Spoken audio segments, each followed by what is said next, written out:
Débora Blanca es licenciada en Psicología de la Universidad de Buenos Aires.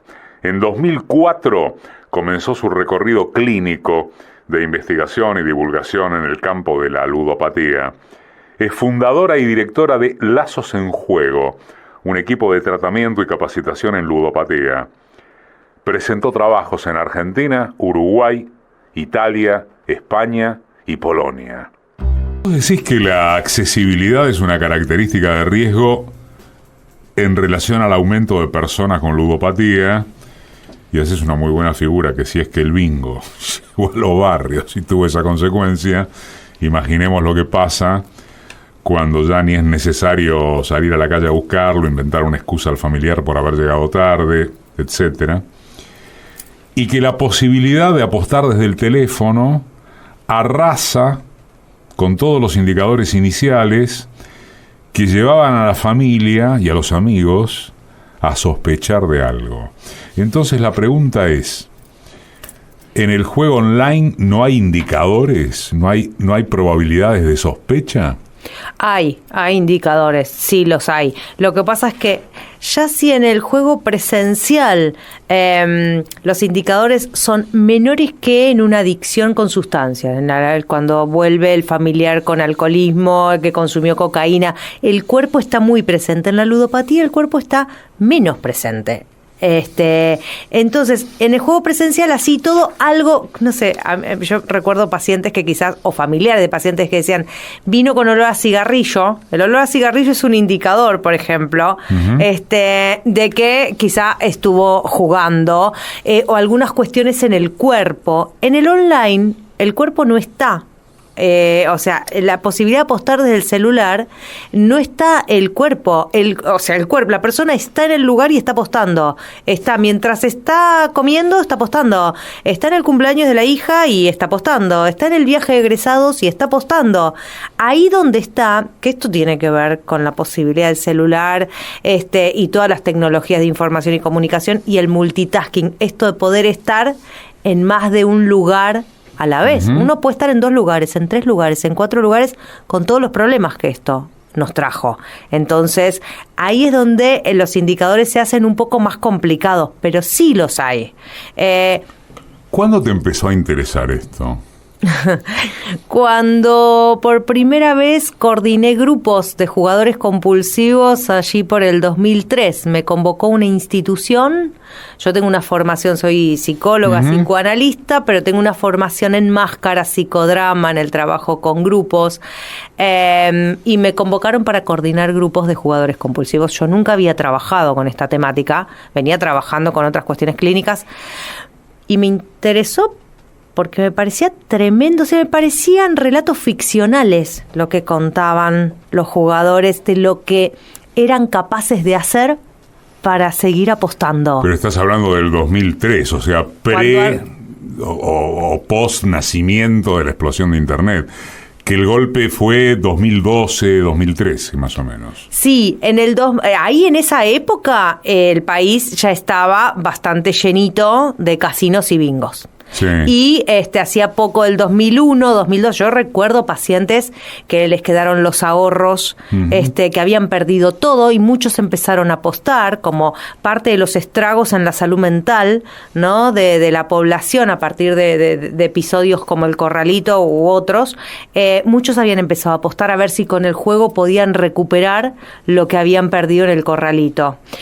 Ahí yo arranco a estar conectada con esta patología, con los ludópatas y con las familias, porque había grupos para ludópatas y grupos para familiares. Y con los grupos para familiares también me pasaban cosas extrañas, como ver tan claramente la negación del familiar. O sea, cuando un familiar está decidido a negar lo que tiene frente a sus narices. Porque a veces los indicadores son más difusos, ¿viste? Pero a veces lo tienen acá, y cuando uno no quiere ver, no ve. Y era muy fuerte escuchar estas cosas, y me empezó a cautivar. O sea, así como el ludópata tiene la pasión por el juego, a mí me empezó a apasionar pensar en esas cabezas, ¿no? En qué les pasaba, qué lugar tiene el dinero, qué lugar tienen los vínculos, por qué tiran todo en la ruleta.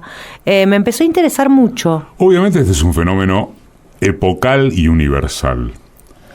¿Tiene algunas características argentinas en particular con los adolescentes? Ponele, no. No, lo que estamos viendo ahora con los pibes que apuestan es lo que me contaban mis colegas amigos españoles en las últimas presentaciones que yo hice allá.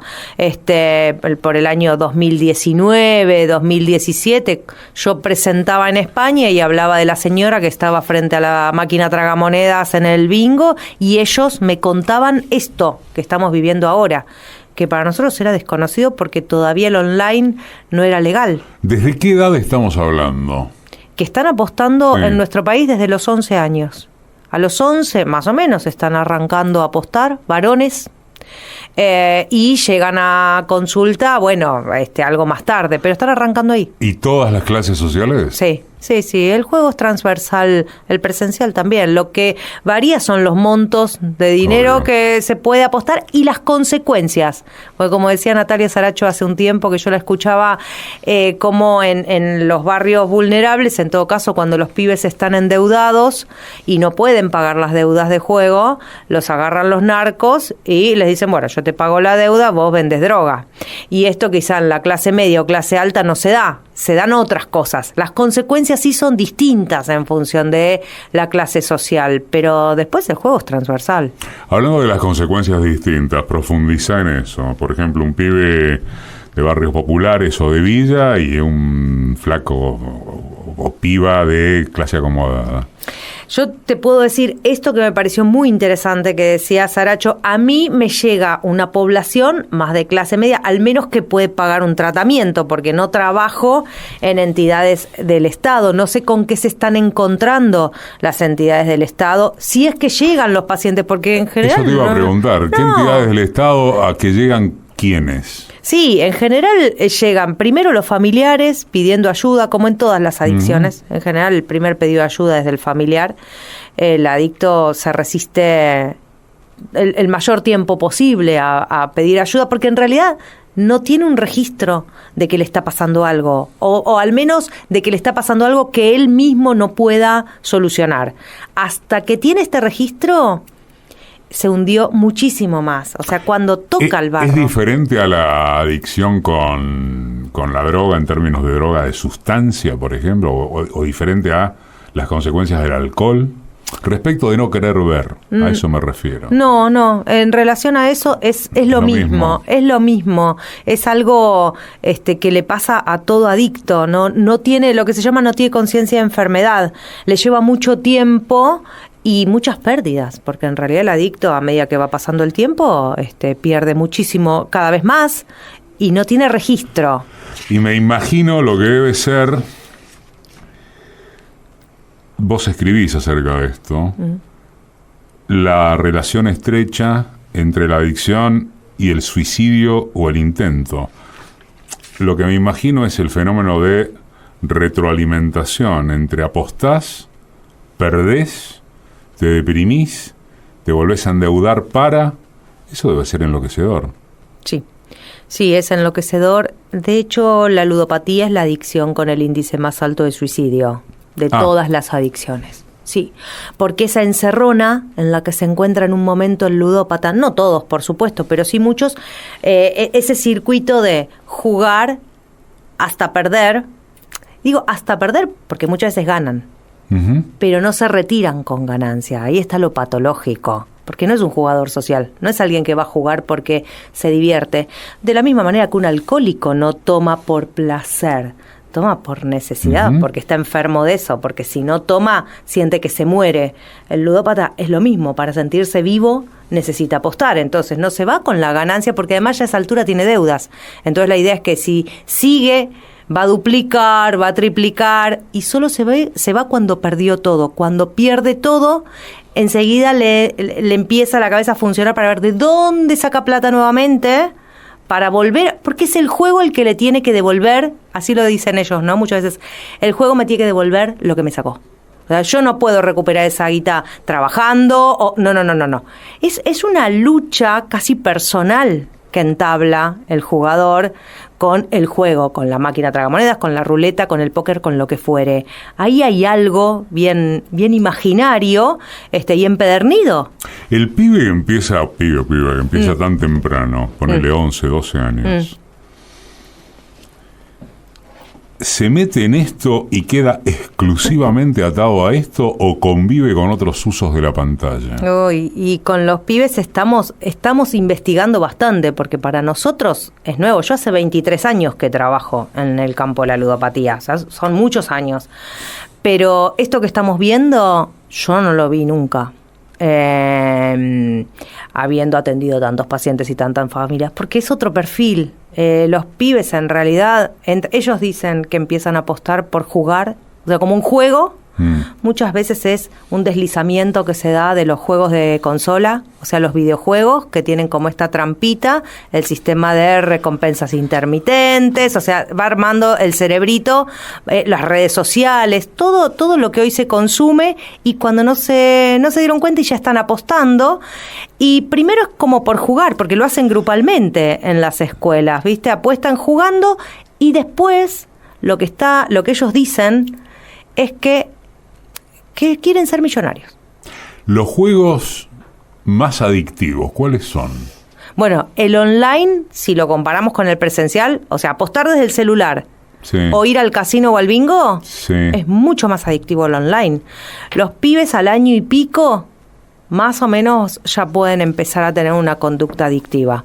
Y en el presencial lleva más tiempo, porque perdés mucho más fácil la noción, por ejemplo, del dinero, ¿no? En la pantalla, que si vas a un lugar y pagás, viste que uno paga los impuestos, paga la tarjeta y qué sé yo, y uno no tiene demasiada noción de lo que está pagando, son ceros, son numeritos. A eso respecto de eso quería preguntarte, más allá de que el fenómeno atraviesa todas las clases sociales, ¿de cuánta plata estás hablando entre un pibe de barrio popular y un pibe de clase media acomodada o clase alta?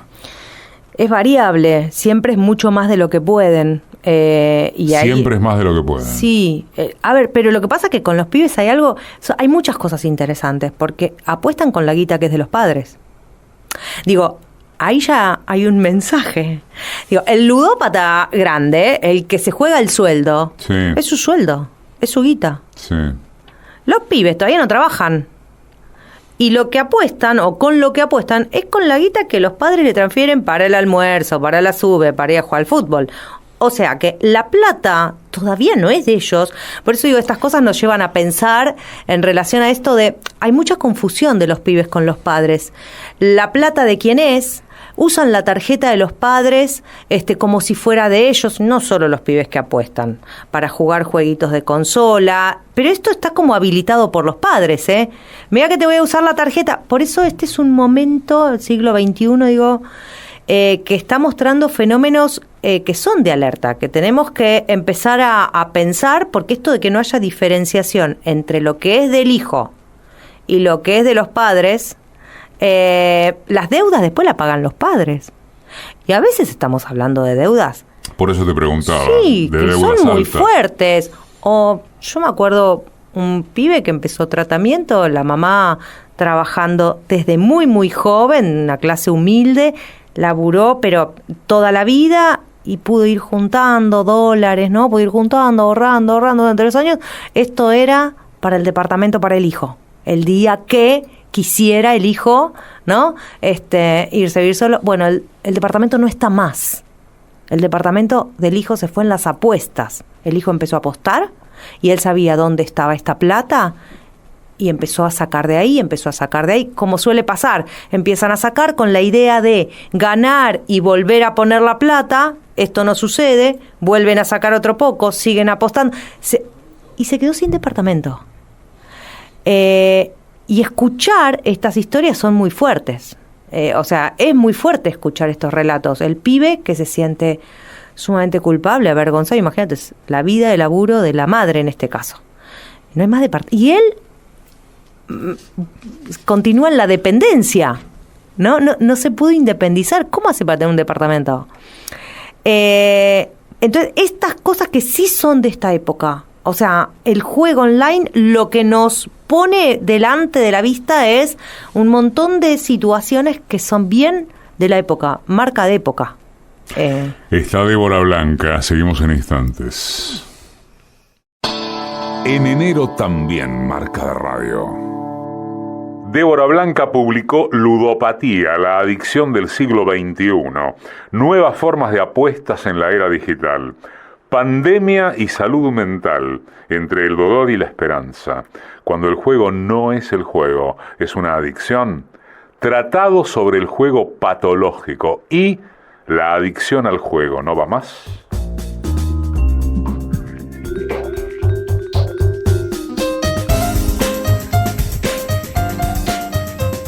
Por supuesto, todo esto se agravó en pandemia y después no retornó nunca más. ¿Correcto? Sí, sí, totalmente. Está buenísimo que digas esto porque mucho tiene que ver con la pandemia, con los efectos que tuvo la pandemia en los pibes. Todos sufrimos la pandemia, fue traumático para todos, pero los chicos, el encierro, digo, ¿no? La pandemia en relación al 2020, el encierro, que, viste, la edad en que necesitan salir de la casa, empezar a diferenciarse de los padres, estar más con los amigos, con los pares, ¿no? Los rituales de la adolescencia, todo eso que les quedó congelado. Y ahí se legaliza el online en nuestro país, en ese año. Y se la pasaban con las pantallas, con los juegos, no se podía hacer mucho, ¿no? Hacían las cosas del colegio, el rato que tenían colegio, ahí a la mañana, sin dormir. Viste que se daba esta cosa en la pandemia, que totalmente. No se dormía. Y descubrieron las apuestas y bueno, y muchos de ellos quedaron enganchados. Esto está completamente desregulado, digo, porque además tenés la obra de influencers y gente conocida que alegremente aparece promocionando esto. Que yo conozco, no hay uno que ya haya negado.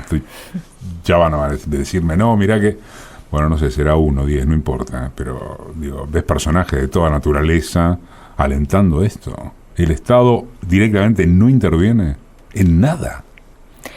Es una de las máximas preocupaciones, porque cuando yo doy charlas a los padres especialmente, ¿viste? Les digo, bueno, vamos a tener que ponernos las pilas y empezar a cuidarnos nosotros y a cuidar a los pibes, porque de acá a que aparezca una legislación que cuide, que nos cuide, que cuide la salud mental, va a pasar varios años. Entonces, mientras tanto, despertémonos, porque lo que está pasando es grave. Es muy triste ver lo que está pasando en los pibes, no solo con las apuestas, esto que vos decías de los influencers.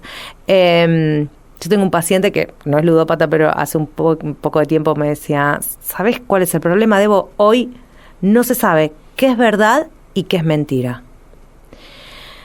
Y si no se sabe qué es verdad y qué es mentira, imagínate un adolescente, uno está un poquito más, uno vivió un poquito más, entonces tal vez en el mejor de los casos te avivás, viste, que algo, podés decir, bueno, pero eso, qué sé yo, si es la casa, quizás no es la casa de ella, pero los pibes, ¿no? Y todo el tiempo esta cuestión de, por eso esto que te decía de ser millonario, los chicos empiezan a apostar porque quieren ser millonarios en poco tiempo y sin esfuerzo.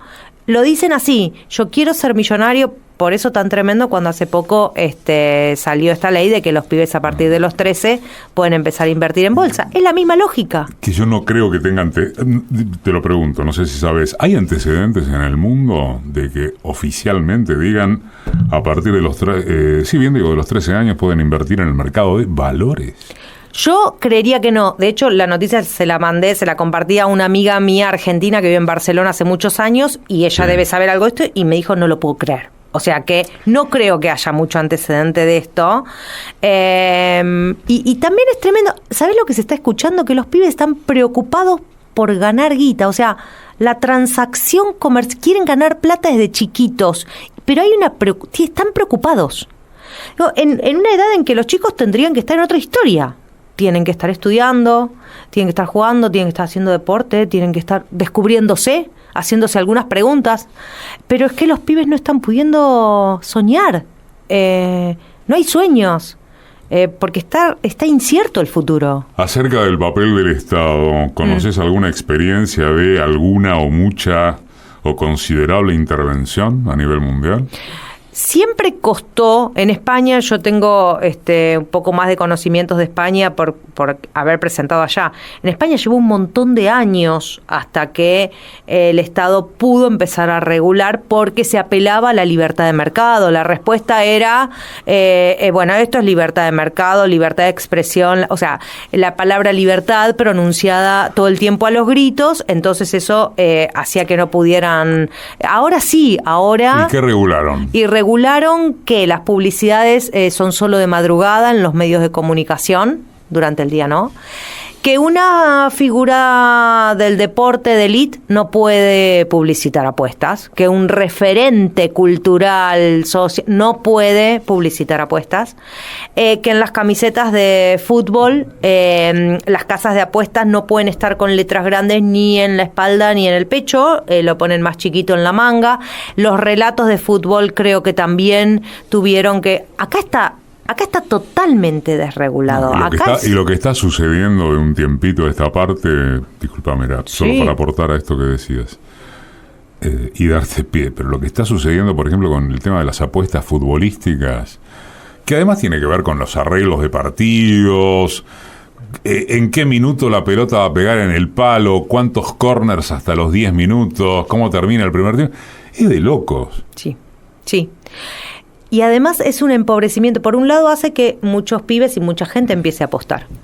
Y por otro empobrece al deporte. O sea, sabemos, no vamos a tener una mirada ingenua, sabemos que el deporte, y en particular el fútbol, ¿no?, de élite, mueve mucha guita, pero las apuestas lo empobrecen. Es una pena cómo cambiaron los relatos de los partidos de fútbol. O sea, hoy mirar un partido de fútbol, que un periodista deportivo haga publicidad de apuestas, es como una cosa muy raro. Es lo que, a ver, claro, hoy con el tema del tabaco, o de otro tipo de sustancias que también pueden producir adicción, eso se reguló con la ley. Uh-huh.